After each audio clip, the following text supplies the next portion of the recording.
Mukhang hindi nga maganda ang sitwasyong kakaharapin ng Straw Hat Pirates kasama si Dr. Vegapunk. Ngayong nasa Egghead Island na nga itong isa sa mga Gorosei na si Saint J. Garcia Saturn. So meron na nga tayong lumabas na update para sa chapter 1094 ng manga ng One Piece. At meron itong title na Gorosei, Science Defense Deity, Saint J. Garcia Saturn. So sa chapter nga na to, mukhang mabibigyan ng highlights itong si Saint Saturn. At sa video nga natin na to, ay isi-share ko sa inyo ang mga kasalukuyang kaganapan sa chapter na ito. So game! Magsisimula ang chapter nang magbigay ng utos itong si Atlas sa mga pasifista na lipulin ang lahat ng mga marines na nasa Egghead Island. Sunod-sunod nga ang ginawang pag-atake ng mga pasifista sa mga marines na nasa isla. Sinamantala naman ang grupo nila Dr. Vegapunk ang pagkakataon kasama sila Sanji, Franky at Atlas na lula ng Vegatank para bumaba sa lower stratum upang iligtas nga itong si Jewelry Bonnie.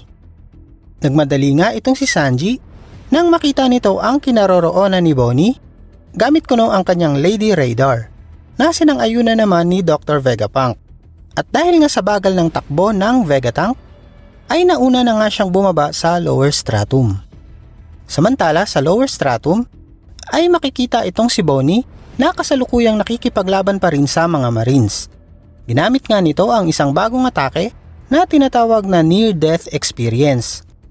Gamit ang isang baril na kung saan ang mga marines na tinamaan nito ay mag-hallucinate at makikita ng mga ito ang sarili nilang kamatayan. Bigla namang nagpakita ang dalawa sa mga Vice Admirals para tulungan ng mga Marines sa pagharap kay Bonnie. At isa sa mga ito ay si Vice Admiral Bluegrass na mayroong kapangyarihan ng isang Devil Fruit na Stick Fruit na kung saan ay meron itong kakayahan na sakyan at kontrolin ang mga bagay na masasakyan nito. Ginamit nga niya ito sa isa sa mga pasifista para atakihin itong si Bonnie. Kaya naman walang magawa itong si Bonnie laban sa kanya. Sakto namang dumating itong si Sanji para iligtas itong si Bonnie, ngunit kasunod nito ay inatake sila ng isa sa mga Vice Admiral na kasama ni Vice Admiral Bluegrass. At dahil nga hindi magawang makipaglaban ni Bonnie sa mga ito, ay nagpasya na nga lang itong si Sanji na itakas itong si Bonnie. At sakto namang dumating itong sila Dr. Vegapunk na lula ng Vegatank para sagipin itong sila Sanji at Bonnie para tuluyan ng makatakas. Sa bahagi ng research level, ay kasalukuyan pa ring nagaganap ang laban nitong si Luffy at Kizaru. Nabanggit nga ni Kizaru na hindi nga daw siya makapag-focus sa misyon nito at ayaw nga nitong makipaglaban kay Luffy. Sumagot naman itong si Luffy na yun nga daw ang misyon niya, which is ang pigilan nga itong si Kizaru na magawa ang misyon niya. Biglang lumipad ng mabilis papalayo itong si Kizaru para takasan itong si Luffy na kung saan naghahabulan nga itong dalawa.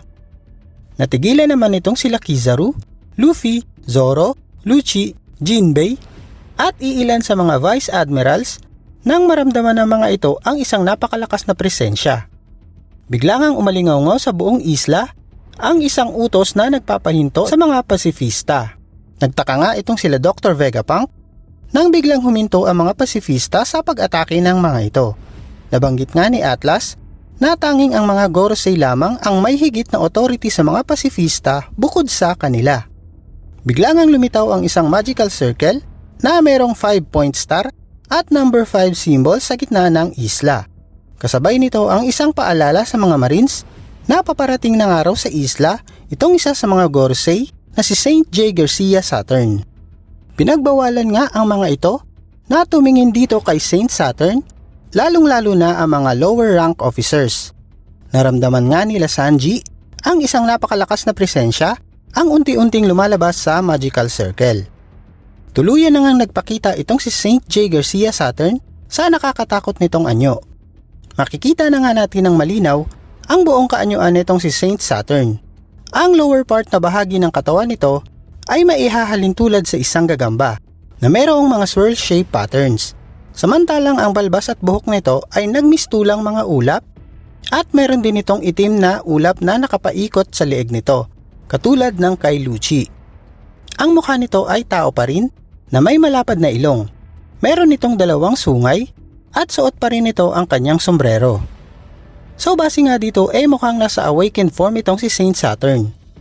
Ayon nga sa mga theories, para nga itong hybrid awakened form ni Saint Saturn.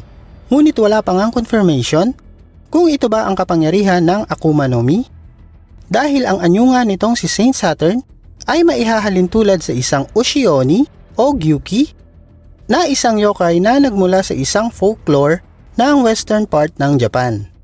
Isa sa mga Marines ang hindi napigilang tumingin dito kay Saturn at biglang sumabog ang ulo nito.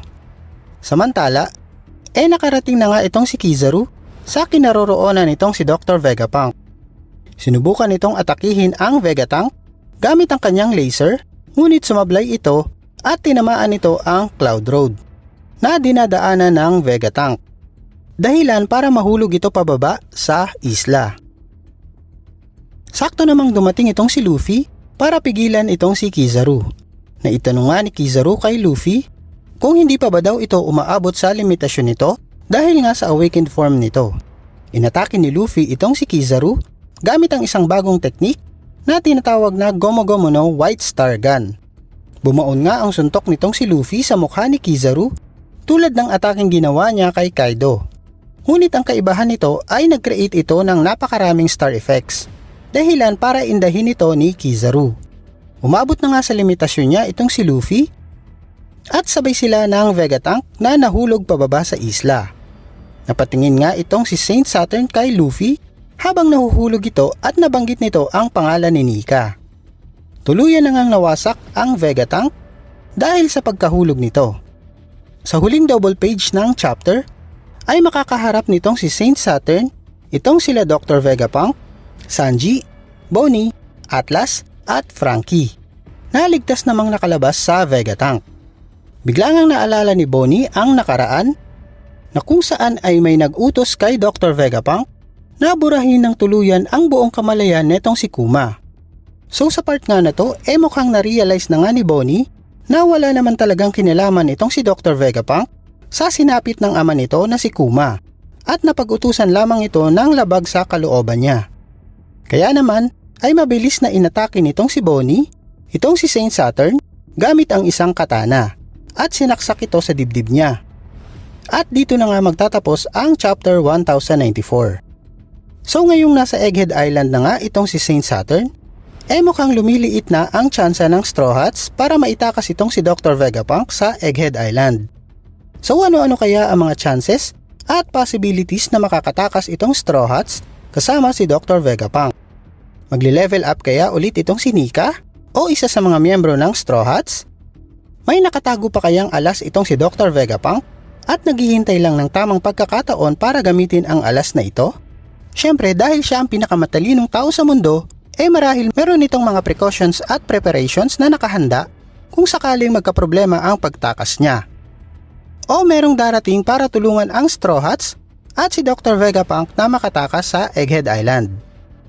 So abangan na lang natin sa paparating na chapter 1095 dahil wala nga tayong magiging break next week.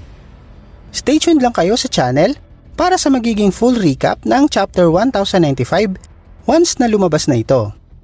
So yun lang, sana nag-enjoy ka sa video natin for today. At kung bago ka pa lang dito sa channel, pahit naman ako ng like at subscribe button. At huwag mo na rin kalimutan i-click ang bell icon para naman updated ka sa mga One Piece videos na i-upload ko dito sa channel. At kung meron kayong mga questions, comments or topics about One Piece na gusto nyong ma-feature dito sa channel, i-comment nyo lang sa ibaba para naman maisama natin sa susunod na mga videos. Maraming salamat sa suporta at panunood. Hanggang sa muli at kita-kita tayo sa next video.